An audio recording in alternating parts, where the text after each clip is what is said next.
Assalamualaikum warahmatullahi wabarakatuh. Jumpa lagi dengan saya Tanto Guru PAI. Kesempatan kali ini kita akan membicarakan buku yang sangat fenomenal. Masih tentang buku panduan sholat, di mana buku ini sangat meledak dan membuka pencerahan untuk umat Islam khususnya Indonesia di awal-awal tahun 2000-an. Apalagi kalau bukan buku Sifat Sholat Nabi. Selain fenomenalnya, kita juga akan membahas kontroversinya. Mari kita kupas.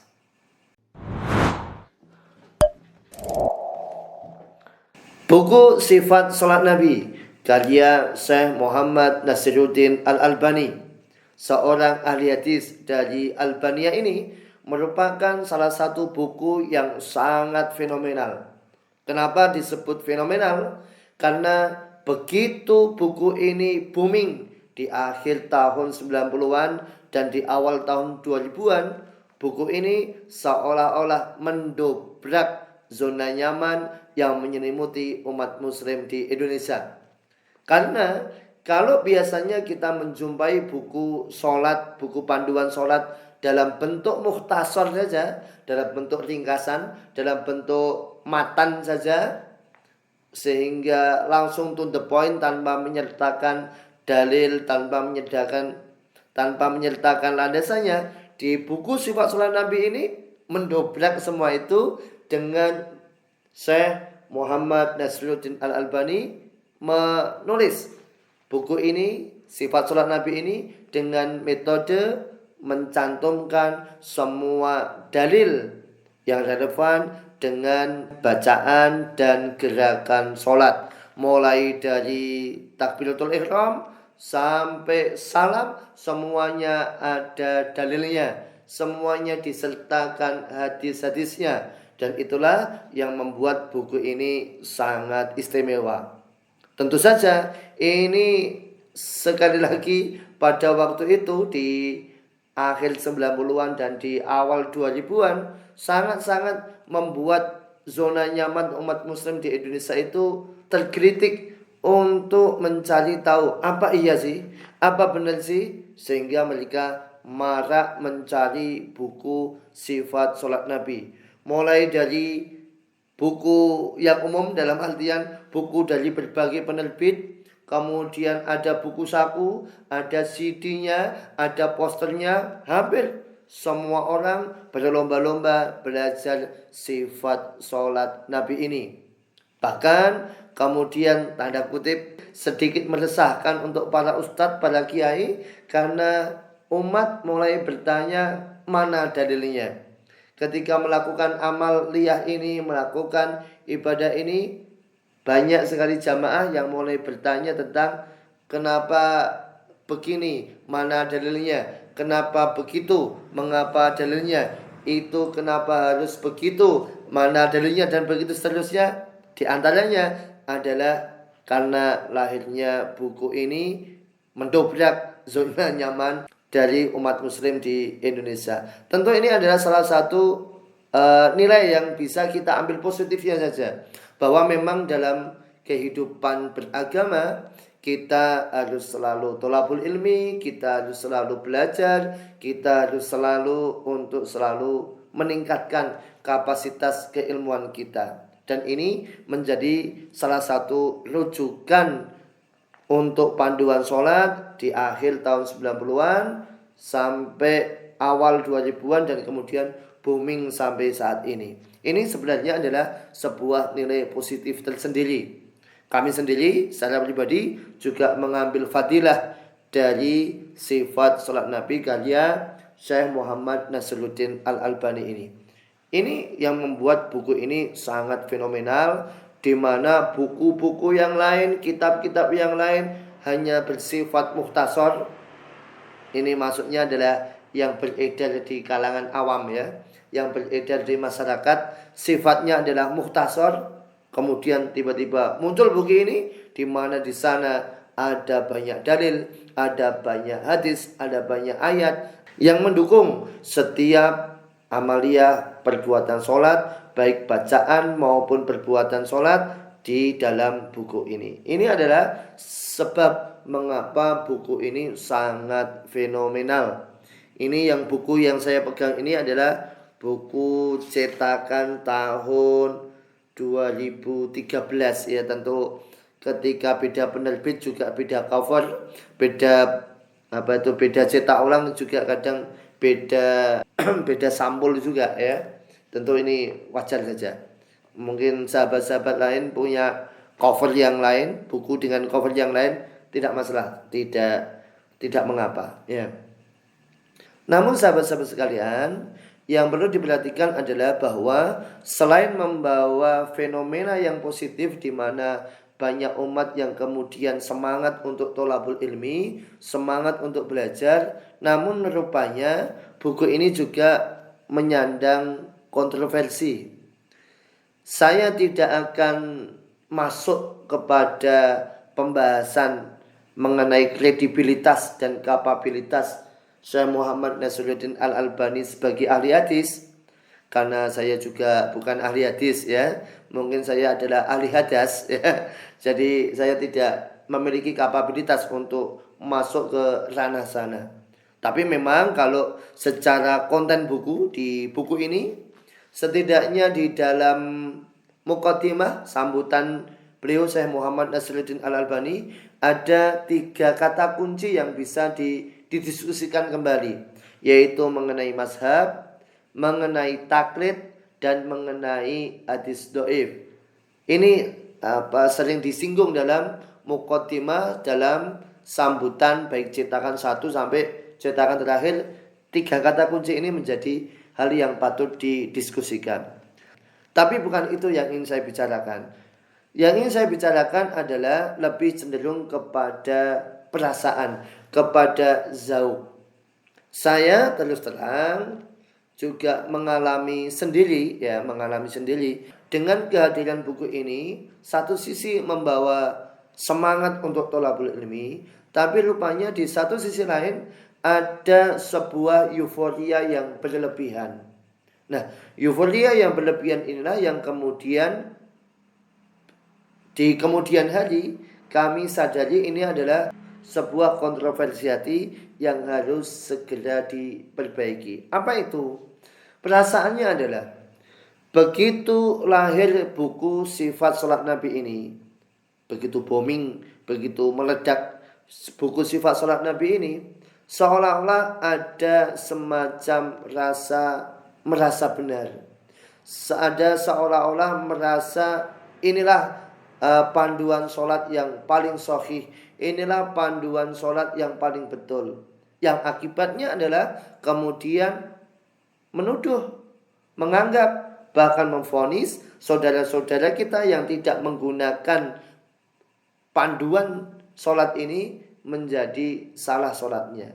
Itulah yang mungkin beberapa harus kita perbaiki, dan itu tidak bisa kita pungkiri. Ada beberapa golongan, ya ada beberapa oknum lah yang ngomongnya ya. Ada beberapa oknum ketika mereka belajar sifat sholat Nabi ini, seolah-olah buku sifat sholat Nabi karya Syekh Muhammad Nasiruddin Al-Albani seolah-olah menasah, menghapus semua buku panduan sholat yang beredar di masyarakat. Entah itu buku tuntunan sholat karya dari Toha Putra, entah itu fasolatan dari Kiai Haji Raden Asnawi. Begitupun dengan buku-buku yang menjadi panduan sholat yang beredar di masyarakat. Seolah-olah semuanya dinasah, dihapus oleh sifat sholat Nabi ini. Kalaupun tidak menganggap dihapus, didelete, seolah-olah mengagungkan. Ini buku ada dalilnya, itu buku tidak ada dalilnya. Ayo pilih mana, yang ada dalilnya atau yang tidak ada dalilnya. Sempat kejadian seperti itu. Padahal sahabat-sahabat sekalian, yang perlu kita sadari bahwa ini adalah proses belajar, dan kita harus memahami bahwa buku sifat sholat Nabi ini pertama kali ditulis oleh Syekh Nasiruddin Al-Albani itu pada tahun 1300 Hijriyah atau 1962 Masehi di Damaskus. 1962 itu baru pertama kali dicetak. Ini sesuai rujukan pada sambutan atau muqaddimah cetakan pertama tertulis di sana Damaskus 1381 Hijriah, yang kalau kita konversi ke Masehi adalah pada tahun 1962. Nah, itu di Damaskus, di negara sana ya, di negara Syria sana. Nah, sementara masuk ke Indonesia itu kurang lebih, ini adalah cetakan lama. Cetakan lama itu masuk ke Indonesia kurang lebih pada tahun 1988. Artinya buku ini dalam tanda kutip relatif baru. Tentu saja bagi kita yang pernah belajar kitab, kita memahami bahwa untuk di Indonesia buku Toha Putra, Risalah Tuntunan Sholat Lengkap dari Dr. Andes Muhammad Rifai, Toha Putra, terbit 1976. Lebih tua lagi ada Kiai Haji Raden Asnawi, Fasolatan, itu 1956. Atau di pertengahan di antara itu ada juga ibadah sholat menurut Rasulullah. Ini tahun 1977. Dan tentu saja sebelumnya juga ada kitab-kitab lain. Ada kitab Fasolatan karya Mbah Soleh Darat. Ada Perukunan Melayu. Ada kitab-kitab sholat karya Syekh Sayyid Sabiq. Karya rangkuman dari Sahih Bukhari. Tentu banyak sekali kitab tentang sholat. Nah, bagaimana mungkin semua kitab-kitab yang sudah terdahulu itu kemudian seolah-olah dianggap salah begitu muncul buku ini. Dalam bahasa yang lebih tajam adalah apakah sebegitu lemahnya para ulama zaman dulu sehingga untuk mencari formula sifat sholat Nabi harus menunggu buku ini lahir, harus menunggu Syekh Muhammad Nasruddin Al-Albani menulis kitab ini pada tahun 1962. Apakah kemudian ketika tidak berpegang pada buku ini semua sholat yang dilakukan menjadi salah? Apakah apabila tidak mengacu pada buku sifat sholat Nabi ini berarti sholat kita tidak sesuai dengan Nabi? Inilah yang perlu kita koreksi lebih dalam lagi. Sekali lagi ini bukan masuk ke pembahasan personal, tetapi adalah soal rasa. Bagaimana mungkin kita melaksanakan sholat yang dituntunkan oleh Rasulullah, kemudian kita juga menyalahkan orang-orang yang sholat yang mereka juga mengacu kepada para ulama terdahulu yang tidak diragukan lagi kredibilitasnya.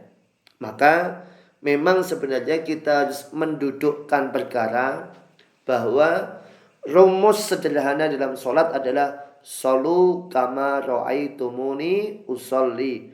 Sholatlah kalian seperti melihat aku Rasulullah sholat. Semua ulama pasti tidak akan pernah mengatakan sholat secara sembarangan. Para ulama tentu menyusun kitab sholat tidak pernah mengada-ada. Semuanya tentu memakai landasan dalil ini. Sholu kama ra'aitumuni usolli. Hanya saja tentu pemahaman, keilmuan, kemudian masakan dari para ulama itu masing-masing berbeda. Ini adalah sebuah hal yang tidak bisa kita pungkiri. Tapi tentu saja, sekali lagi, ini adalah soal rasa. Saya juga mengambil fadilah dari buku ini, mengambil manfaat dari buku ini. Tapi yang perlu hati-hati adalah rasa kita menghadap kepada Allah, rasa kita berharap dan beribadah kepada Allah. Jangan sampai kita merasa paling benar, jangan merasa kita paling sahih, jangan merasa kita paling yang kemudian kita merendahkan saudara-saudara kita sesama muslim. Na'udzubillah summa na'udzubillah. Demikian kupas buku sifat salat Nabi. Jika ada kesalahan mohon maaf. Jika ada request buku apa yang akan dikupas, silakan ditulis di kolom komentar. Terima kasih. Sampai jumpa lagi dengan saya Tanto Guru PAI. Wassalamualaikum warahmatullahi wabarakatuh.